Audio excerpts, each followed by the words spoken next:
Olá, sejam bem-vindos a mais um episódio de Conselhos de Classe, um podcast feito exclusivamente para o mundo escolar, no Brasil e no mundo também, né? Já que eu usei Top, mundo hein? de novo, né? Excelente. Você viu? Esse episódio, ele faz parte de uma série que a gente iniciou, tratando dos papéis e das funções que uma instituição de ensino tem.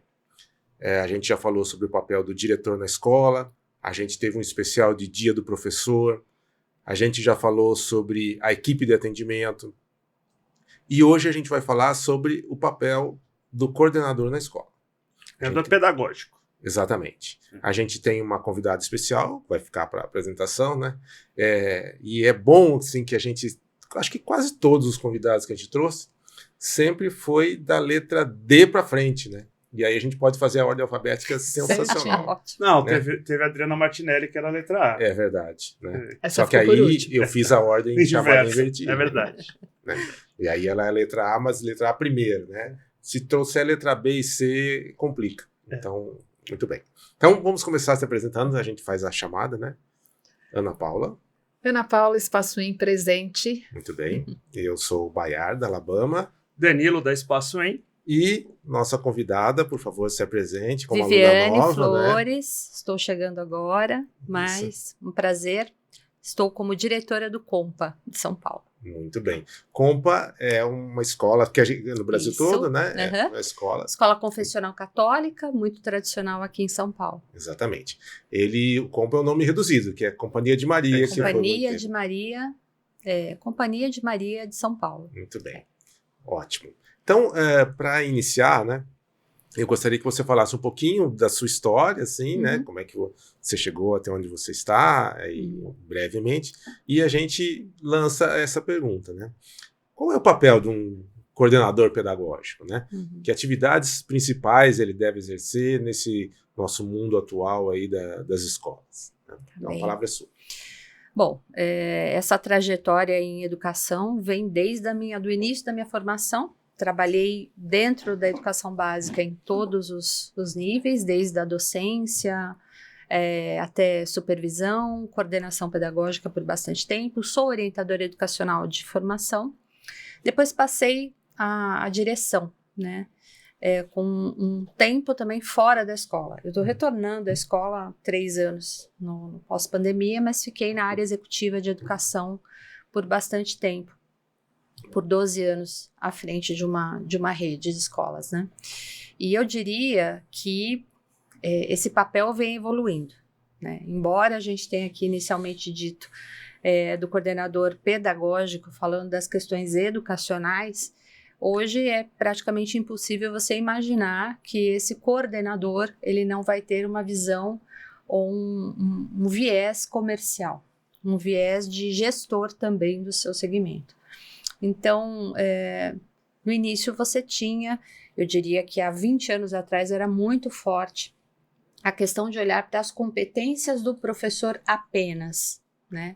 Ou, em muitas escolas, quando ele acumula as funções com orientação educacional, cuidar também das aprendizagens. Mas hoje,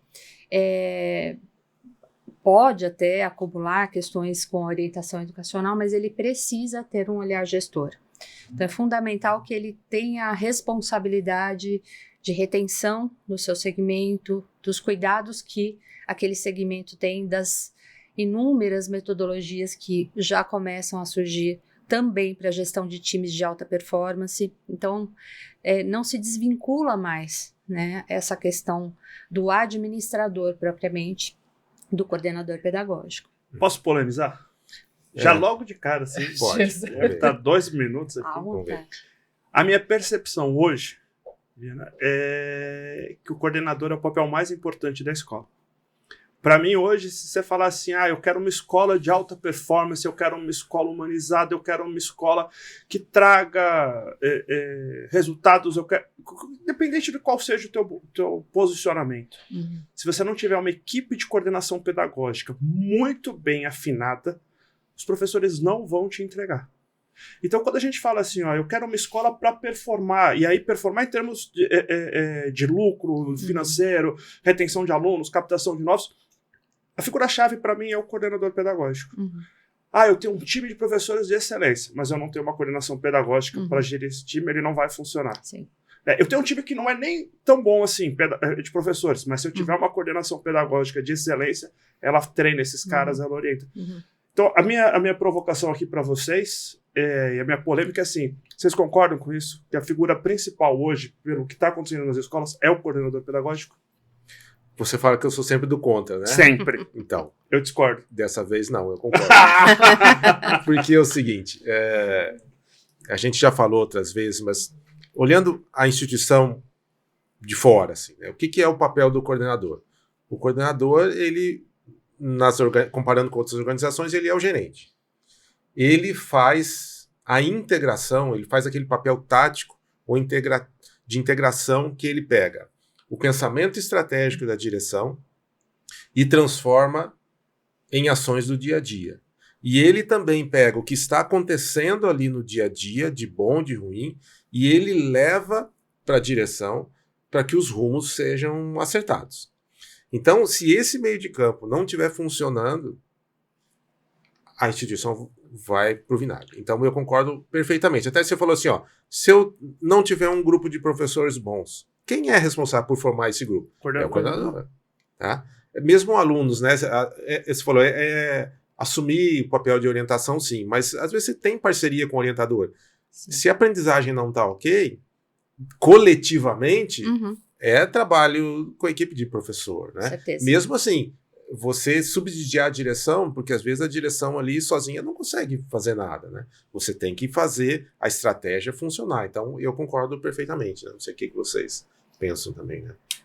Eu concordo e acho que o coordenador ele é um grande maestro, porque ele tem que tocar em todos, ele tem que conduzir esse time para que saia tudo perfeito, né? Olhar, observar, acompanhar, são muitos detalhes para que aquilo possa performar. É a sala de aula, é o resultado, é o aluno, é o desempenho, e é o desempenho do professor, é o desempenho do aluno. Então, são muitos detalhes. E costurar isso junto com a família. De fato, mas eu acho que, eu não diria que a figura principal, eu continuo acreditando que bons docentes são fundamentais. Se você pegar uma escola e tirar todas essas figuras que orbitam, sem um bom professor, não vai ter, mesmo com um excelente coordenador. Porém, eu acho que essa mudança que a gente está falando aqui é uma mudança de contexto, de sociedade. Quer dizer, todos os setores ganharam uma sofisticação muito grande. A escola, por último, há cerca de 20 anos, passou a essa fase de vamos investir, né? Então, eu acho que esse detalhe, essa complexidade da função do coordenador, ele vem atrelado a uma mudança no processo de profissionalização da educação básica. Sim, tá? Então, isso perfeito, ganha um corpo diferente, né? Então, hoje, para você ser um coordenador pedagógico, você eventualmente, normalmente, qual é o percurso? Você sai da docência, se destaca de alguma maneira, apresenta alguma característica de liderança de grupo e, por isso, você acaba naturalmente sendo alçado a coordenador pedagógico. As escolas ainda funcionam assim.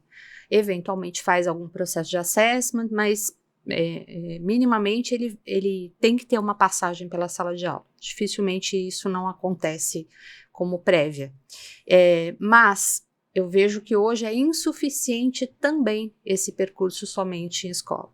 Cada vez mais você busca profissionais que tenham essa dimensão ampliada. Então, profundidade do ponto de vista acadêmico é fundamental, condição, mas amplitude do ponto de vista de mercado, de um modo geral. A gente falou um pouco disso, né?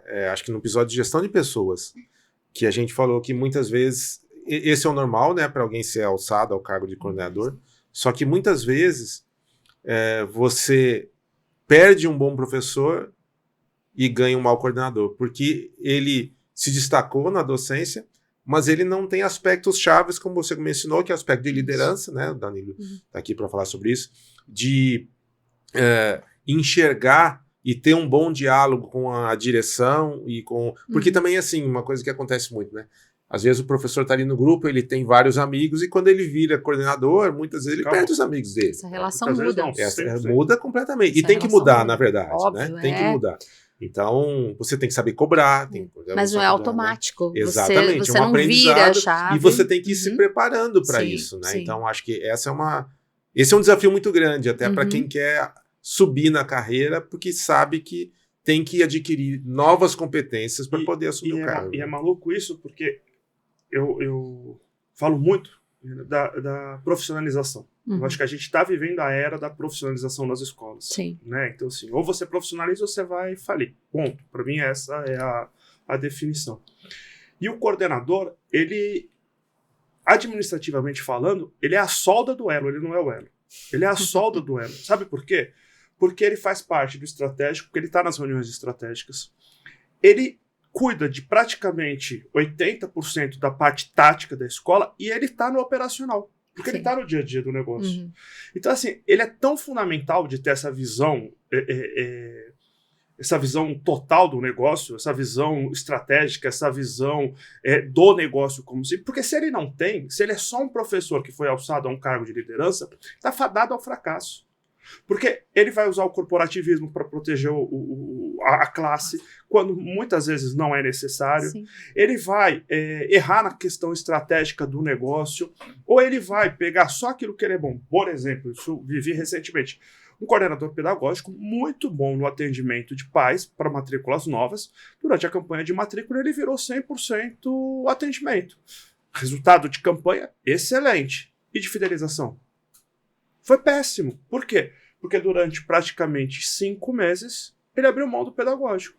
E aí vem a questão do que eu falo que é a solda. Sim. Porque ele tem que olhar todas essas partes. Então, assim, é um trabalho exaustivo, é um trabalho que demanda muita inteligência emocional, Uhum. e eu vejo que a gente não está preparando, né, esses novos profissionais. E a gente está numa entre-safra, vou chamar assim, não sei se é a melhor expressão, porque você tem os bons coordenadores ou que viraram diretores, Uhum. ou que já estão saindo do mercado porque cansaram ou se aposentaram ou chegaram no momento aí, e você tem uma equipe nova que está chegando. Uhum. E a gente não está preparando eles corretamente. Uhum. Então eu vejo que está ficando aqui uma lacuna, uma carência de novas lideranças, vou chamar assim, acho que é uma expressão melhor. A gente está tendo uma carência de novas lideranças para uma parte que é, na minha opinião, a mais importante aqui do negócio, educação. Eu queria fazer uma pergunta para a Viviane, que ela citou um assunto ali, e eu sempre tive dúvida, e eu não tenho resposta para isso, por incrível que pareça. Né? Que é a seguinte, você falou, às vezes o coordenador pedagógico assume também a função de orientação, e às vezes não. Qual você acha que é um modelo melhor? Você acha que é melhor assumir? Você acha que é melhor ter a parceria?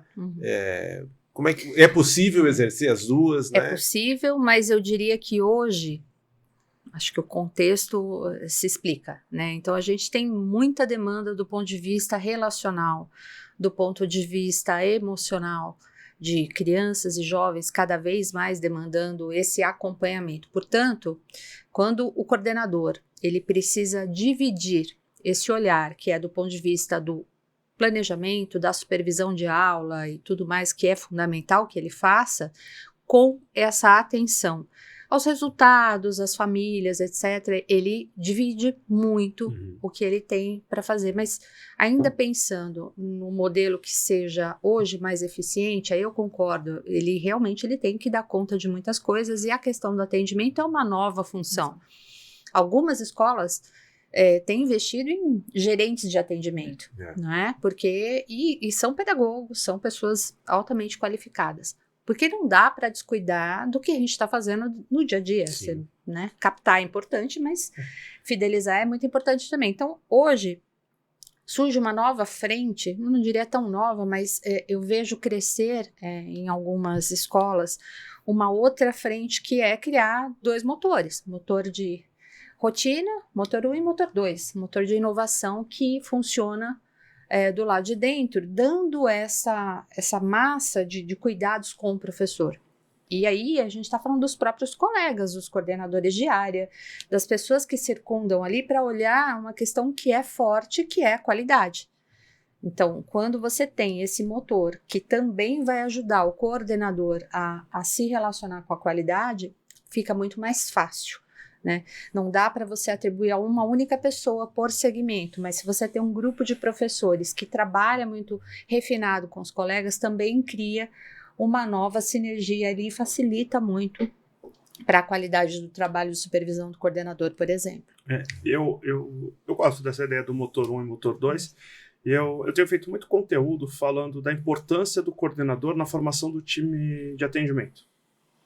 Porque, até por alguns resultados que a gente teve na gestão de marketing de coordenadores, saindo muito do pedagógico, e a gente tendo bons resultados de captação, mas não tendo bons resultados de fidelização, eu entendo que a formação do time pedagógico, do time de atendimento, tem que estar no time pedagógico. Né? Então, esse coordenador ele tem que trazer a equipe de atendimento para as reuniões pedagógicas, para as reuniões de planejamento, e ele tem que fazer uma formação. Porque um vídeo que eu soltei recentemente que eu falo assim, e foi algo que eu vivi, eu não falo do pedagógico no meu atendimento, só o coordenador que fala. Aí eu brinquei no dia na escola, eu falei assim, você está vendendo o quê? Água? Sapato?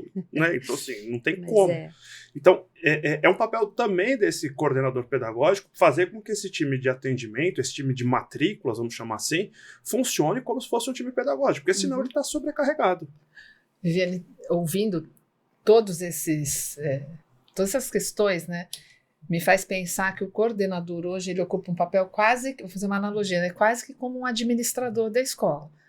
Marketing, pessoas, a própria qualidade, que é o produto pedagógico, é um grande produto, né? Aí ele tem que olhar para a questão... Não pode gastar muito também. Não pode gastar, porque tem o financeiro, porque senão o financeiro vai gritar. Ele tem que olhar para todos esses setores de uma maneira otimizada. Qual o maior desafio você vê nisso tudo, nesse papel do coordenador? Mas aí eu gosto de dizer isso principalmente para aqueles que pretendem entrar, né, ou professores que saem tem uma ilusão muito grande de chegar a uma coordenação. Qual é o setor da economia brasileira hoje que opera por nichos?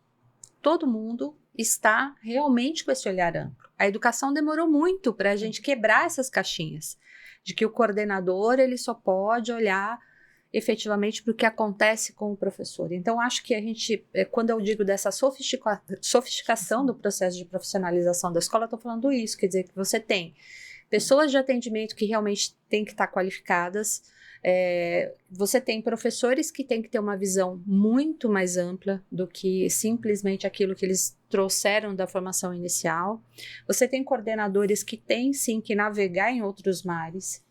Então, eu diria que se toda a escola, se toda a estrutura da comunidade ali está voltada para um serviço de excelência, não vai ser só o coordenador que vai ter esse grande desafio de quebrar a sua caixinha.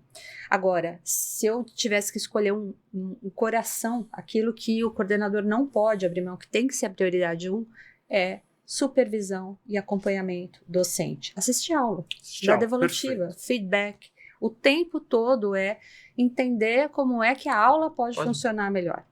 Você, na sua opinião, porque hoje a gente tem dois perfis bem distintos de escola no seguinte sentido.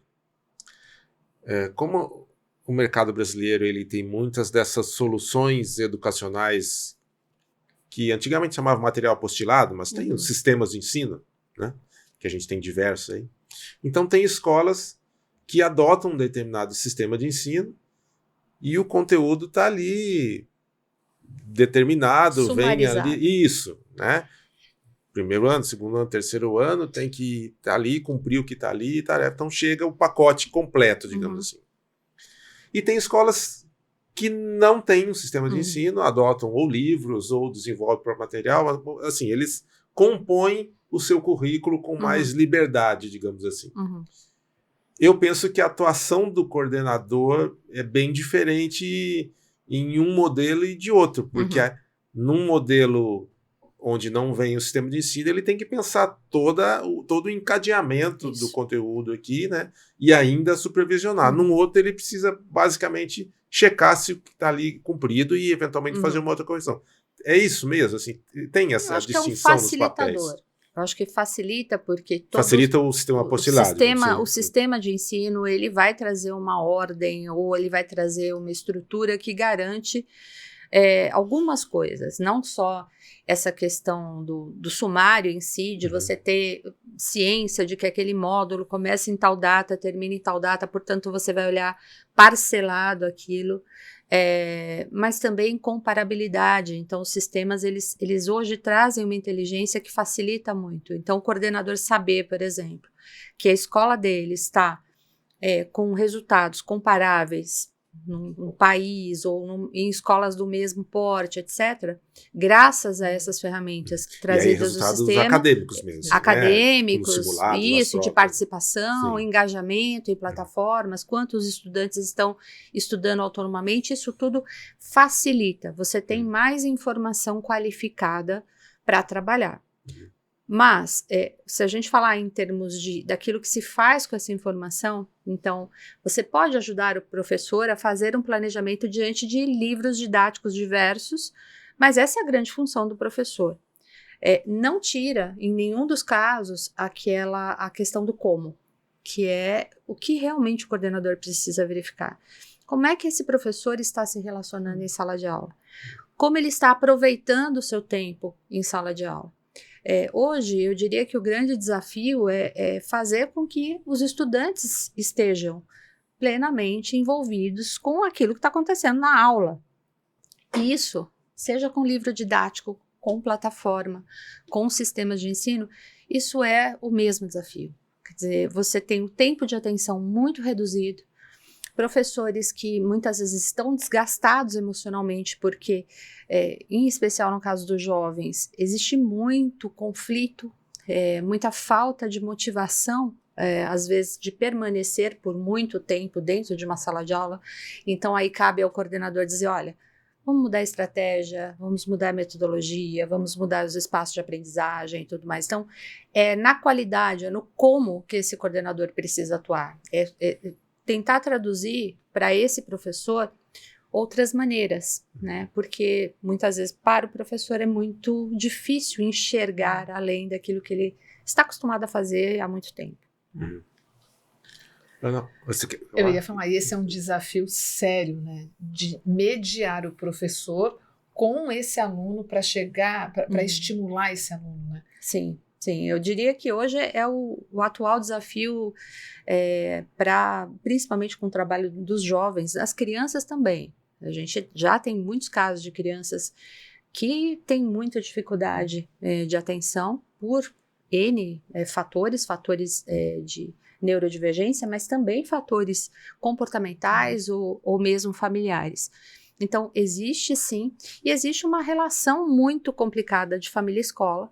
Muito. Né? Assim, a gente está vivendo tempos, há uns dias atrás eu publiquei alguma coisa em relação a isso, de relações muito complexas, assim, de uma mudança muito grande do ponto de vista do que eu espero da instituição, ou o que eu exijo da instituição, né? Passando por cima de qualquer coisa que tenha sido planejada pela instituição.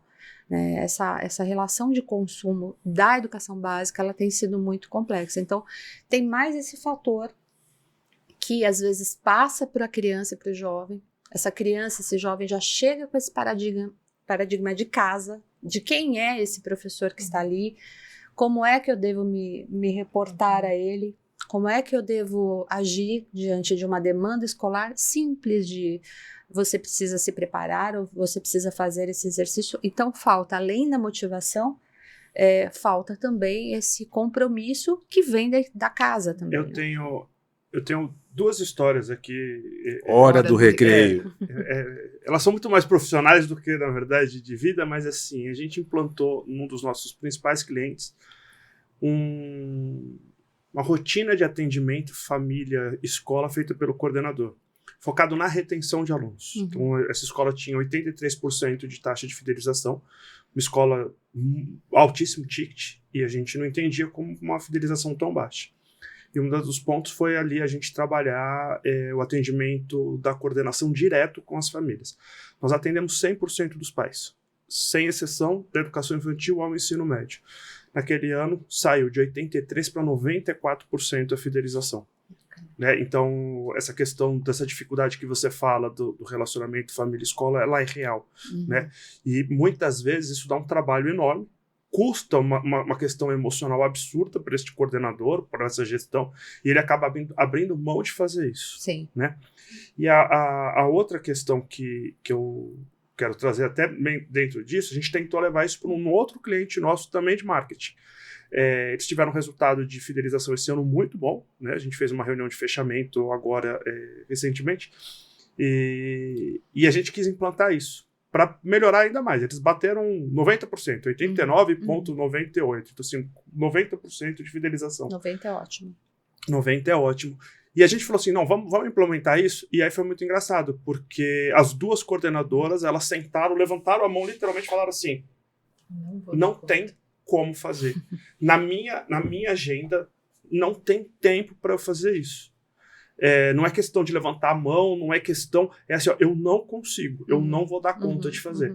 Então, são dois aspectos. Assim, a importância, né, do papel do coordenador nessa questão estratégica, da fidelização, e aí não só estratégica, mas do dia a dia, porque se ele não faz esses atendimentos, o dia a dia dele fica... tá tudo amarrado, por isso que eu brinquei com a questão da solda, mas o quanto também esse fechamento da história, né, que é quando a coordenadora levanta a mão e uma cara de assustada, do tipo assim, porque ela sabia que eu ali como gestor de marketing, se eu insistisse na proposta, aquilo ia ser aprovado pela direção da escola. E ela numa cara assustada, ela fala assim, não dá, eu não dou conta de fazer.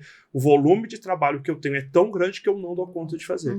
Então eu também acho que falta, Maiara aqui, Paulo que às vezes a direção da escola precisa olhar para esse volume de trabalho do coordenador. Porque o coordenador hoje ele é tão importante entre os papéis que a gente está sobrecarregando, está indo tudo para a conta dele. E né? não deveria. Né? Não deveria. Então eu acho que é importantíssimo. Porque se você virar para mim e falar assim, ele tem que fazer? Tem. Né? Ele tem que fazer o atendimento dos pais? Tem. Ele tem que assistir aula? Ele tem tudo. Tudo que a gente está falando aqui ele tem que fazer. Mas cabe dentro das 24 horas dele? Eu acho que não é uma questão mais... Não existe mais a escola do gabinete. Isso que eu diria para você. Então, eu diria que todo mundo tem que estar plenamente envolvido em todas as questões, né? Cabe, sim, ao coordenador ter essa interface, mas eu acho que a escola, nesse processo de profissionalização, ela também levou muito tempo para descobrir essas ferramentas que a gente fala, quer dizer, de inteligência, daquilo que desobstrui, né? Então, aquilo que o RH precisa cuidar, que é realmente olhar o ponto do professor e não a coordenação. Eu estou te dando um exemplo bem prático, quer dizer, quando você tira algumas coisas que outros setores que orbitam ali precisariam se profissionalizar também, é entender em que patamar a escola é hoje vista como um negócio. É isso. Quer dizer, quando todos vão para esse lado, você tem toda uma equipe voltada e profissionalizada para assumir diferentes papéis que não eram do passado, que você conseguia ver em nichos bem específicos. Então, a secretaria cuidava de nota, etc. Tá, então o coordenador cuidava disso. Agora você aumenta o espectro, mas ao mesmo tempo você tem que profissionalizar de um modo geral. Você está como diretora de uma escola católica. Sim. Né? De 0 a 10, sem querer te colocar em maus lençóis, mas que nota você dá para a profissionalização hoje do Compa? Hoje eu diria que a gente está em 7. 7. Por que eu estou falando isso para você? Eu tenho muitos clientes como escolas católicas, escolas evangélicas, escolas religiosas, né, confessionais. E minha percepção é muito clara. Todas as escolas religiosas que se profissionalizaram ou estão neste caminho de profissionalização, elas estão crescendo e estão colhendo um resultado assim absurdo. Absurdo. Né? Então, assim, eu posso citar para você aqui 3, 4 escolas católicas que a gente atende, 3, 4 escolas evangélicas que a gente atende, e a profissionalização está lá dentro e elas estão crescendo assim, não é nem passos largos, são saltos largos. E o inverso também é verdade, porque eu tenho escolas que nós atendemos e algumas que a gente ainda atende, que não estão se profissionalizando e eu não dou 3 anos para elas fecharem.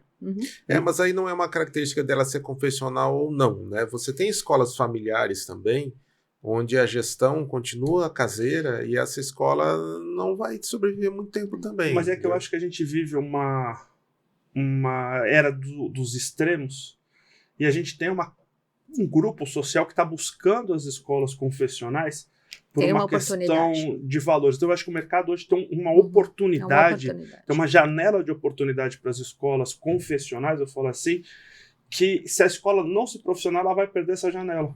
Porque você vai ter grupos que daqui a pouco vão entrar com isso. O mercado está muito profissional, né? E aí eu vejo isso, e me veio essa reflexão por conta da jornada do coordenador, do excesso de trabalho do coordenador, que passa muito por isso. E eu vejo isso, por exemplo, em escolas de grandes redes, que não tem tudo muito bem ajustado, e eles estão crescendo. E as escolas, por exemplo, e aí citei a Católica, porque a Vivi é diretora de uma, que eu vejo que nem todas estão neste caminho, né? E aí o coordenador acaba sofrendo. Então, mas eu acho que eu não acho que é um excesso uma falta de tempo. Eu acho que é fundamentalmente ou falta de parceria, porque um coordenador, para exercer a pleno o seu papel, ele precisa ter uma direção atuante e ele precisa ter assistentes ou um grupo de professores também que desempenham bem o seu papel. Se ele tiver que cobrir lacunas de um lado ou de outro, uma direção omissa, e ele tem que assumir também funções de direção, aí ele se sobrecarrega. E outra coisa também, assim, o pouco uso da tecnologia. Isso também eu acho que dificulta. Você comentou ali, e eu acho que é super interessante, queria só voltar naquela sua hora do recreio da reunião, né? Da reunião, não, do atendimento às famílias. Eu acho que tem ali algumas passagens, e o Compa, como várias escolas sofrem muito, na passagem do nono para o médio, né? A maior evasão das escolas é isso, né? E aí as escolas pensam e fazem aquela reunião de rito de passagem, uma reunião de apresentação para as famílias, e, em geral faz isso no segundo semestre do nono ano. Já foi, não tem condições, né? E aí o foco é onde? O foco é na escola, e a reunião normalmente é assim, traz os professores para falarem das matérias de si. Fica uma reunião chata, que os pais não vêm, fica completamente sem sentido esse evento. E aí eu acho que tem que fazer o atendimento individual que você falou. Mas faz ou no final do 8º ano, ou no começo do 9º, e uma reunião individual com as famílias, trazendo os dados do aluno, que aí o foco não é na escola, o foco é no aluno. Olha, seu filho tem excelentes notas em matemática. E o nosso ensino médio, na área de exatas, ele tem essa e essa proposta que vai casar muito bem com essa aptidão dele. Pega outro que é bom em línguas. Olha, nosso ensino médio, a área de literatura é dividida assim, assim, assim, assim. Então você apresenta o ensino médio personalizado. E dá para fazer isso com reuniões individuais, né? Não vou fazer merchan aqui, mas vou citar uma empresa. Esses dias eu falava com o Felipe da Futurimi, e eles têm lá orientação vocacional, os relatórios, né? E aquilo para mim é assim, ó, se você colocar por colocar, zero eficácia. Mas aquilo na mão de um coordenador pedagógico de excelência é uma ferramenta fantástica para isso que você está falando. Porque o que eu trago? Eu trago para o pai e falo assim, ó, teu filho tem essas aptidões, teu filho está buscando essas faculdades, o nosso projeto para ele do ensino médio é isso, isso, isso. E aí eu faço isso numa reunião individual. E outra coisa, só para falar, e essa reunião, se for presencial é melhor, mas nesse nosso mundo aqui, hoje, a gente está acostumado com reunião online. Pode ser uma reunião online, desde que bem feita, bem preparada. Eu acho que bacana, né? O eixo principal, a gente voltando especificamente para quem é o condutor dessa história, o maestro, é muito importante que tenha uma coordenação que valorize, né? A gente tem a ferramenta do Girude lá e, assim, realmente é uma ferramenta maravilhosa. Porém, é fundamental que a coordenação, ela tenha esse instrumento, né? E saiba o benefício.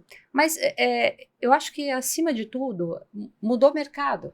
Então, a questão da personalização mudou tudo que a gente fazia antes. né? Todo mundo quer se sentir diferente, quer o olho no olho, né? Então, para aquela dimensão que o coordenador foi preparado, que era trazer nota, olha, ele precisa de suporte ou ele precisa de um aprofundamento, isso transbordou para uma dimensão que é o que eu vou fazer da minha vida no futuro. Exato. Né? E isso está acontecendo assim, de um jeito muito interessante. Nos últimos anos, nós não temos mais visto jovens, não só no colégio, mas de um modo geral nas escolas. Falávamos há um tempo atrás com o pessoal do Band, a mesma coisa, quer dizer, qual a perspectiva desses jovens do ensino superior, por exemplo? Então, entender que é uma geração que também está muito carente desse norte, faz com que a escola caminhe para outras coisas. Não basta um bom material didático, você precisa ter um professor que também, um coordenador que também seja muito eficiente do ponto de vista de saúde emocional, que ele tenha a inteligência suficiente para trazer e costurar essas relações das turmas e mostrar outras possibilidades, como é o caso de projeto de vida. Então, as habilidades que são hoje pedidas para que um coordenador, principalmente nessa fase, mas os pequenos têm outras questões também muito importantes, elas vão além do que era antigamente uma questão essencial. Não? Ele tem que ter muita prática acadêmica na veia. Se a gente né? fosse olhar sem a intervenção do financeiro, o certo era a gente ter um departamento pedagógico com uma direção pedagógica e um outro organograma. Por quê? Eu preciso ter quase que um administrador pedagógico. A gente está vivendo uma era de transição e é exigido tanta coisa. Eu analisava um currículo outro dia. Gente, o coordenador fazia folha de pagamento. Ele tinha que fazer apontamentos. E aí eu concordo com a Viviane. Como que vai dar tempo de fazer análise de aula, observação, relatório, né? Ele está fazendo apontamentos de folha. Mas essa escola, na minha opinião, ela está com os anos contados. Não vou falar os dias, mas ela está com os anos contados. Nós estamos recebendo um volume de novos entrantes, né? E seja aí a escola que a Arco lançou, o ACE, a Start, a Mapleberg que vem crescendo e tantas outras que estão entrando aí no mercado, que vai vir com um nível de profissionalização, que essa escola que tem um coordenador fazendo folha de ponto, ela está com o tempo contado, porque ela vai ser engolida pelo mercado. Não tem outra explicação. Ou você profissionaliza ou você está fora. E isso é muito sério, né? A gente está numa transição onde a gente está cuidando do emocional, do relacional, chegando inteligência artificial, mudando-se tudo, e a gente está tendo que cuidar de uma geração, gente, extremamente fragilizada, que é o 880.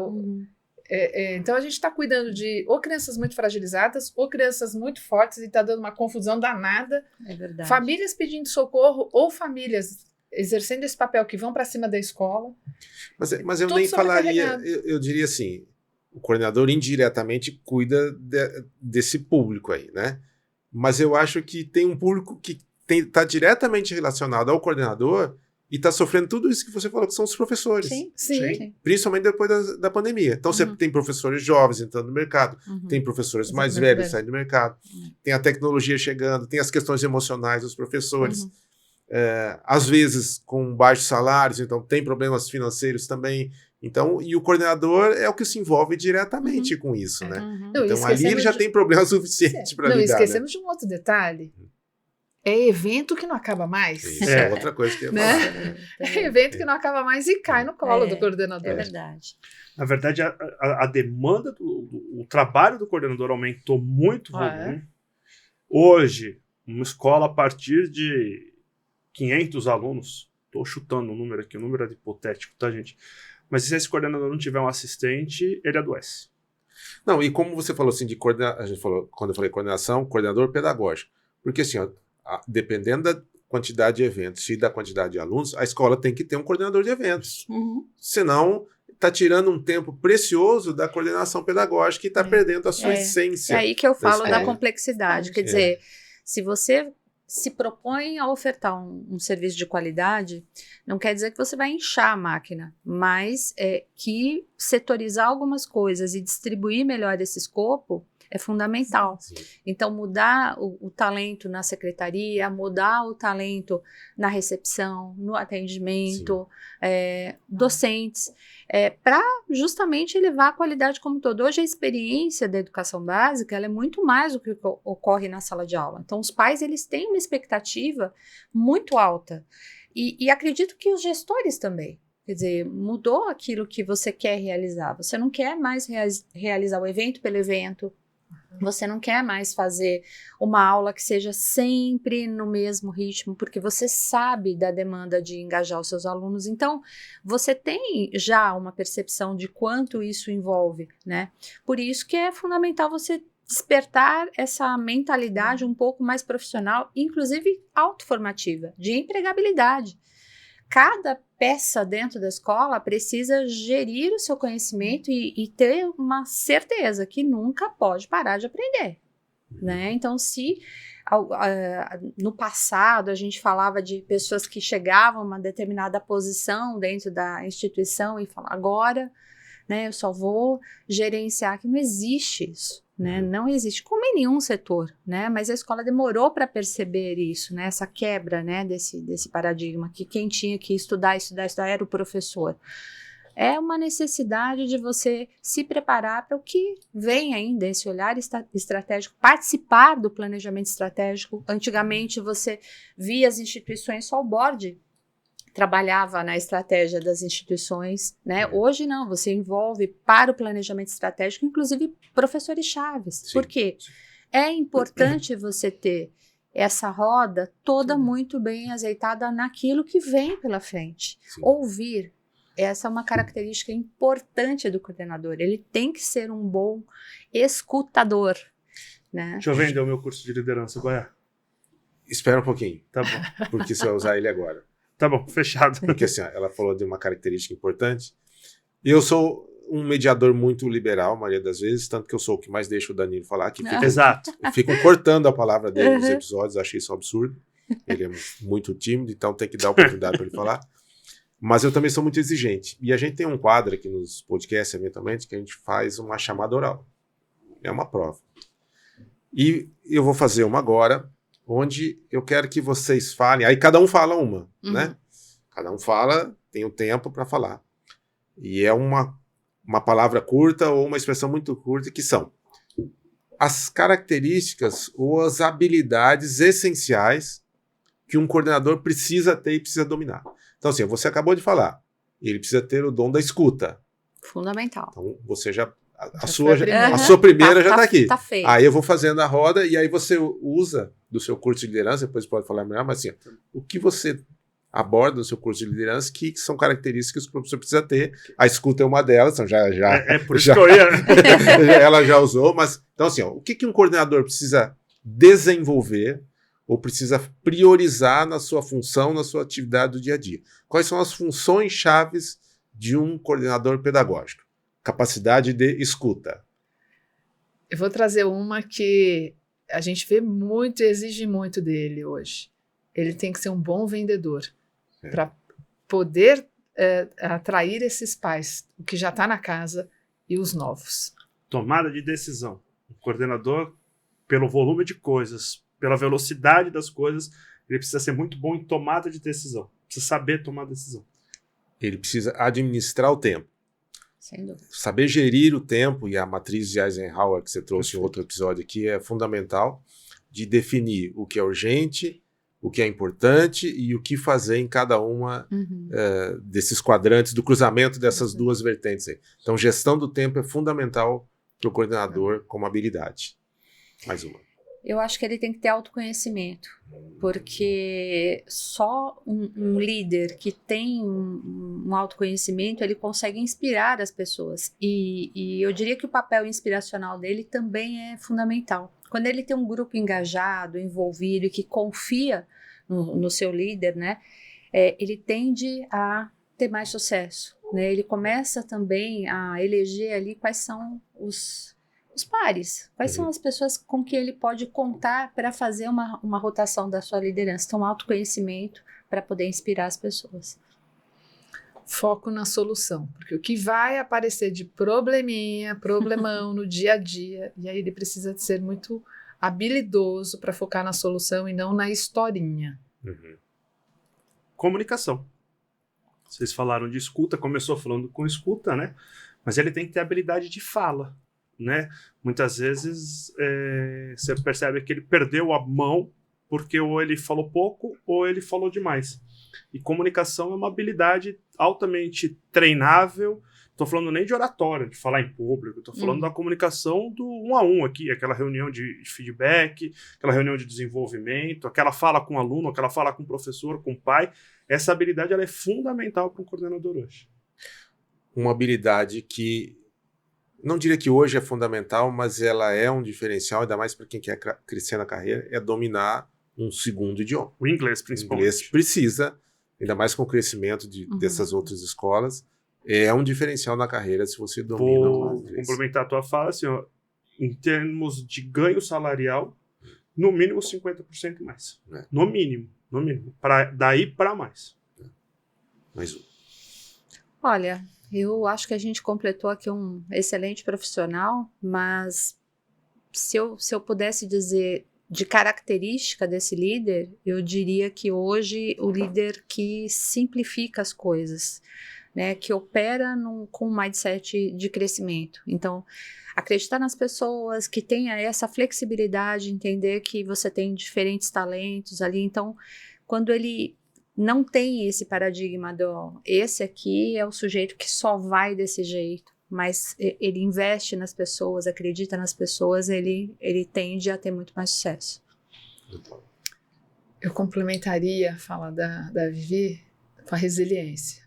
Porque muitas vezes, para fazer isso, você tem que ter uma resiliência, porque você vai, você volta, você insiste, né? E você precisa disso para acreditar nas pessoas, para voltar a conhecer as pessoas e falar: esse aqui eu vou desse jeito, esse eu vou de outro jeito, esse aqui se eu estimular assim vai funcionar melhor. Então você tem que ter resiliência para conseguir chegar aí. Eu vou... mais de um, mas eu vou resumir em discernimento. O coordenador precisa ter a capacidade de discernimento. O que é o discernimento na minha maluquice aqui? Precisa saber quando ele tem que falar não, quando ele tem que falar sim. Ele tem que saber quando ele faz e quando ele diz não fazer.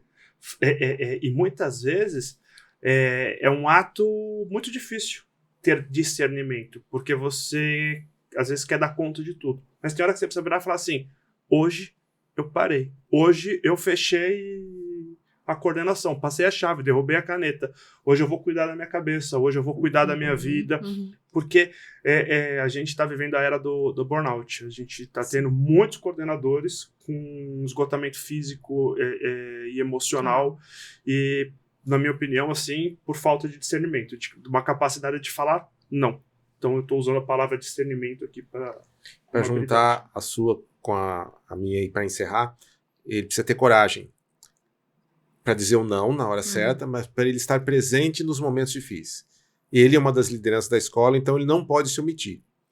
Inclusive se tiver que demitir alguém. Sim. Ele não pode tentar acomodar demais as coisas, prejudicando o próprio trabalho pedagógico de todo mundo. Sim. Então ele precisa ter coragem para as decisões difíceis, porque ele é um dos cargos que tem que tomar esse tipo de decisão. E agora eu vou falar do curso de liderança. Só um minuto. Deixa eu fazer meu jabá aqui. Espera aí, você já faz. Viu, Viviane? Não deixa eu falar, virou bullying. Mas aqui. Tem uma coisa que é muito importante nisso, complementando. Estou criando expectativa.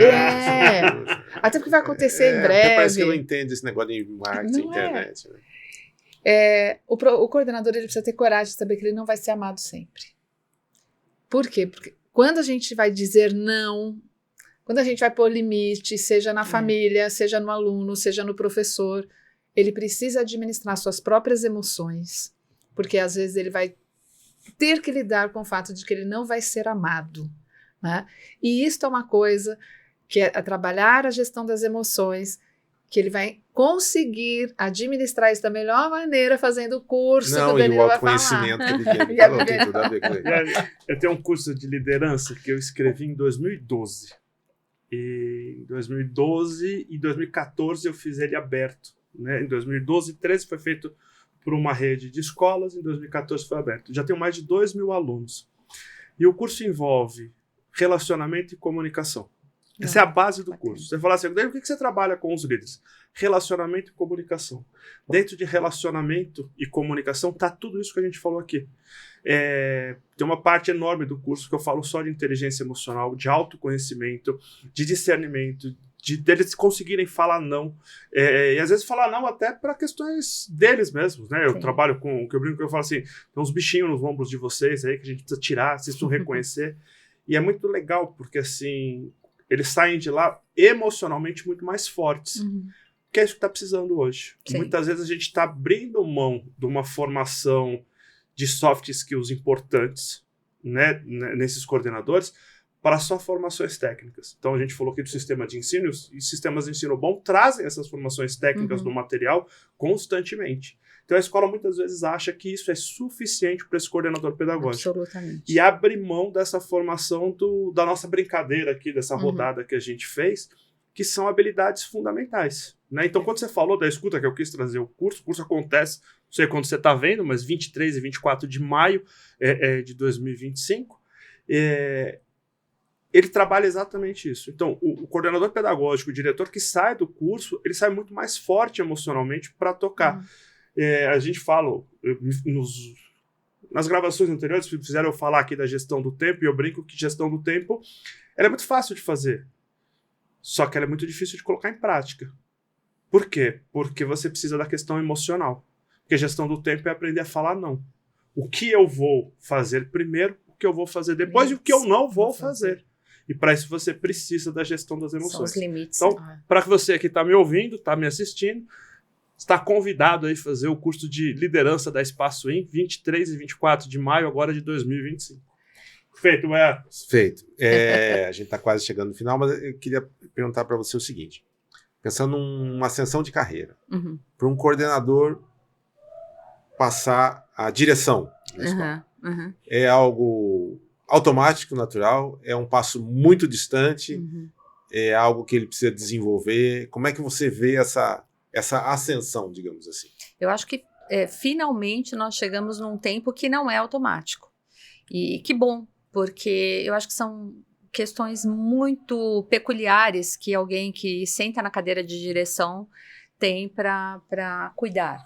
E são questões que muitas vezes são solitárias, né? São difíceis, assim. Então, às vezes, a grande resistência que um coordenador pedagógico tem para concorrer a uma vaga de direção, né? Quando a gente conversa, às vezes, olha, tem que pensar numa sucessão, eles ficam apavorados, né? É justamente isso, quanto se distancia, na cabeça deles principalmente, se distancia daquele que é na escola o mais gostoso, né? Que é você se envolver com as crianças e toda essa rotina. E que na verdade não é, existe um pouco de tudo, né?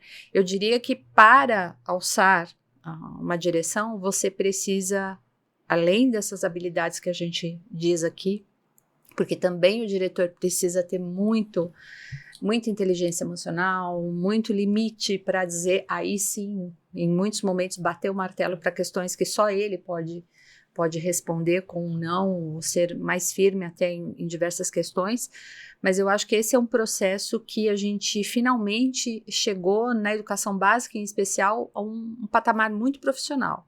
Então, as empresas têm ajudado a fazer esses filtros preparatórios, as escolas estão entendendo que o nível de formação desses gestores precisa ir além do acadêmico, ele precisa sim ter uma visão mais ampla de negócio, o negócio de educação básica em especial é muito específico, então eu diria que sim, aí é uma esfera que o mais difícil hoje, que eu vejo, e eu trabalho bastante com gestão de talentos também, é conversar com alguém que está num nível tático para que ele se torne um diretor de escola, assim, dizendo, olha, eu fiz uma trajetória e estou seguro para isso. Bacana. Muito bem. Nós estamos chegando ao final e no final a gente tem a lição de casa. Então, que é uma dica, né, ou uma sugestão para que o coordenador ou né? Quem quer chegar no cargo de coordenador, um professor, por exemplo, que almeja ser coordenador, né? O que ele precisa fazer, que lição de casa que seria interessante dele construir. Danilo, tá à minha direita. Claro, sua palavra é sua. Você falou pouco. A minha lição de casa para você que é professor e quer virar coordenador, mas também serve para você que é coordenador. Estude administração, estude gestão de pessoas. Se você quer realmente ser um coordenador, prepare-se administrativamente. Porque a gestão da sala, a sala de aula, você já viveu como professor. Mas existem outros pontos da gestão na coordenação pedagógica que vão ser muito importantes. Isso vai ser um grande diferencial para você no futuro. Bem, e o estudar não é estudar, não precisa fazer uma faculdade. Não, né? Muito distante disso. Exatamente, livro, curso, relacionamento, eventos, né? Tudo isso é um estudo, uma forma de estudo e preparação. Ana Paula, lição de casa. Eu diria se você quer ser um coordenador, ou se você já é um coordenador, quer melhorar o seu trabalho, faça o curso de liderança para gestores educacionais, porque você vai trabalhar toda a parte de inteligência emocional, a parte relacional, vai aprender a administrar as suas emoções e principalmente conhecer os padrões comportamentais. E eles vão te ajudar a relacionar melhor e colocar a sua equipe em alta performance sem se desgastar emocionalmente. Gente, esse é o pulo do gato, tá? Sem se desgastar emocionalmente. Gente, sua lição de casa. Eu diria que o primeiro passo é fazer a pergunta, por que eu quero? Porque muitas vezes o professor ele quer somente deixar a sala de aula. Então, desejar é muito importante quando você faz essas perguntas. Qual é o meu motivador para me tornar coordenador pedagógico? Às vezes é só uma questão de sair da sala de aula. E em seguida, converse. Deixe claro a sua expectativa. Muitas vezes a escola perde um bom profissional que tem esse desejo, mas que ele não tem coragem de anunciar que ele tem essa expectativa. Então, é importante que as pessoas saibam que você tem esse desejo. Né? Isso não demonstra que você vai querer tomar o lugar de alguém, não deve ter essa insegurança. Então, acho que é importante também deixar claro que para as pessoas o que você deseja. Muito bom. Aí eu tenho 2 lições de casa e um protesto. O protesto é novo, né? É novo. Não tem nem chamada para o protesto. Mas eu sou mediador, eu posso protestar. Pode tudo. Porque assim, esse podcast ele é muito paulista, né? Lição de casa. Se falar lição de casa, lá no Rio Grande do Sul, onde eu nasci, ninguém sabe o que é. Já chama-se tema. Tema. Em Minas é o para casa. Então, eu acho que a gente deveria talvez fazer um episódio futuro falando sobre as regionalidades no mundo escolar. Acho que é um tema. Era legal. Era bacana. Precisa falar para o pessoal começar a mandar esses comentários para nós, né? Quem legal. É de outro estado, para dizer como é que é. Exatamente. E a lição de casa são 2.